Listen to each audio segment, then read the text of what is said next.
So మొన్న ఇప్పుడు coming to the point, high court order ఇచ్చిందండి.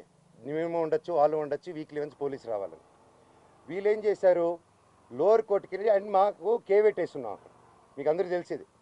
Lower కోర్టుకి వెళ్ళి, రంగారెడ్డి కోర్టుకి వెళ్ళి దొంగ డాక్యుమెంట్ ఇచ్చి కేవేట్ ఉందని అబద్ధాలు, కేవేట్ లేదని అబద్ధాలు చెప్పి జడ్జి గారికి దొంగ ఆర్డర్ తీసుకొచ్చారు.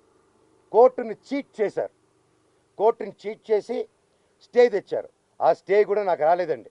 నేను ఇంట్లో నుంచి బయలుదేరడం, ఇల్లంతా ధ్వంసం చేసి పోలీసులు చెప్పా నాకు నోటీస్ వచ్చింది తెలియదు, ఏం తెలియదు. ఏంట్రా రాజ్యాంగాన ధైర్యం అనుకుని, సార్ ప్లీజ్ సార్ అంటున్నాను, వినట్లేదు. మూడో రోజు నేను ఇక్కడికి వచ్చిన సార్, ఏం జరుగుతుందంటే మీ మీద ఆర్డర్ వచ్చింది సార్ అన్నాడు. ఆర్డర్ ఏంటి సార్, స్టే ఎందుకు వస్తుంది, కేవేట్ ఉంది సార్ హైకోర్టులో, ఆర్డర్ ఎలా వస్తుంది సార్ అన్నాను. ఇదిగోండి అంటే మేము కనుక్కుని, మాకు ఎవరు పంపించలేదు, పోస్ట్ రాలేదు, ఏం రాలేదు, ఒకసారి కనుక్కోండి. సో ఆర్డర్ రాలేదు మాకు. ఇది రాగానే నేను ఛాలెంజ్ చేశాను కోర్టుది. 15th కేసారు. నేను లేదండి, ఇది అర్జెంటు, మీకు ఏదో చీటింగ్ జరిగింది అక్కడ, we want to prove it అని.